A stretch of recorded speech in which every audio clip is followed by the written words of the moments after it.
පසුගිය දින කිහිපය ඇතුළත ලිබියාවේ හිටපු ජනාධිපති වන ගඩාෆිගේ පුත්‍රයා සයිෆ් අල් ඉස්ලාම් ඝාතනය වෙනවා ලිබියාව තුලදී. අවුරුදු 53ක් වයසක කෙනෙක්. ඒත් එක්කම ඔහු මැතිවරණයට මුහුණ දීමට සූදානම්ව සිටි කෙනෙක්. මේ ඝාතනයත් එක්ක ලිබියාවේ දැන් තත්ත්වය කොහොමද? ලිබියාව ඇත්තටම මහා අපරාධයක් ලිබියාවට කළේ ඇමරිකා එක්සත් ජනපදයත් ප්‍රංශයත් යුරෝපා සංගමයත් එකතු වෙලා ඔවුන් ගඩාෆිගේ පාලනය ඉවත් කළා. එතන පාලනයක් ඇති කළේ නැහැ. දැන් රට කොටස් දෙකකට බෙදිලා තියෙනවා.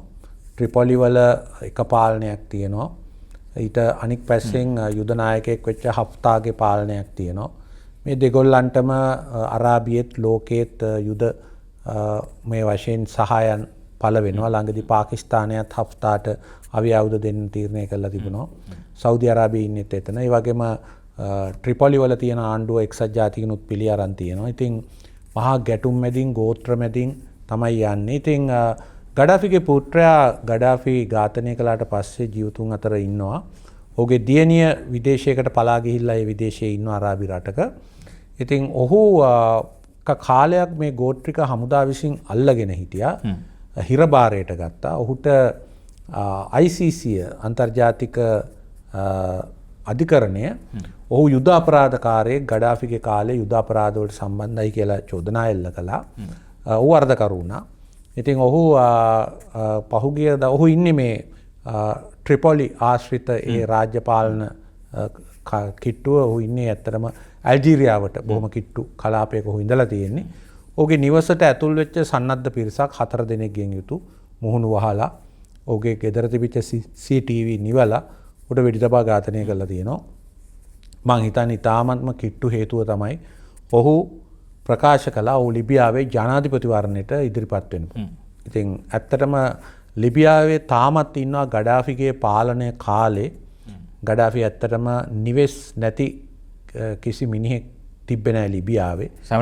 හැමට නිවසක් දුන්නා. ඒ වගේම ඔහු පවුල් පාලනයක් ගෙනිච්ච ඊටාම නාස්තිකාර විදිහට ඔහුගේ පවුල ගොඩ නැගුවා. ඒ වගේම මේ සයිෆ් අල් ඉස්ලාම් ගත්තාම ඔහුට හොඳ අධ්‍යාපනයක් දුන්නා.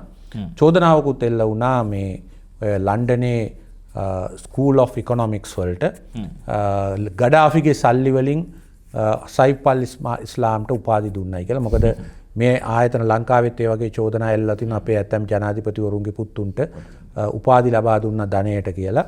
ඉතින් ඒ නිසා ඔය ලන්ඩන් ස්කූල් ඔෆ් ඉකොනොමික්ස් පිළිබඳ තිබිච්ච විශ්වාසෙත් බිඳ වැටුණා මේ සයිෆ් අල් ඉස්ලාම්ගේ ප්‍රශ්නේ. හැබැයි සයිෆ් අල් ඉස්ලාම් අනුක්‍රමයෙන් 2000 ඉඳන් සිය පියාගේ අඩිපාරෙන් තරමක් දුරස්ත වෙලා ඇමරිකා එක්සත් ජනපදයේ ප්‍රංශය හා යුරෝපයේ එක්ක ඉතාලියේ එක්ක එහෙම විධිමත් සබඳතාවයක් ඇති කරගෙන රට යම් ප්‍රමාණයකට විවෘත කරමින් හිටියේ. ඔහු තමයි මේ බටහිර පැත්තට නැඹුරු මුහුණත බවට පත් වෙමින් තිබුණේ. ගඩාෆිත් ඊටාම දැනුවත් ඔහුට ඉඩ දීලා තිබුණා. කෙසේ නමුත් ඉතින් මේ කැරලිකාරී තත්වයක් ඇවිල්ලා 2011 දී මේ ඇයට බලය අහිමි වුණා. ඔවුන් සතු දම්පත් ලිබියාව සතු සම්පත් පුජ්‍යලිකව බොහෝ දෙනෙක් කොල්ලකා ගත්තා. අවසන් මොහොතේ ඇත්තටම ගඩාෆි තමන්ට හිතවත් විදේශ රාජ්‍ය නායකයින්ට ඒ වගේම විදේශ බැංකු වලට තමන්ගේ ධනය මාරු කරපු බවට වාර්තා තියෙනවා.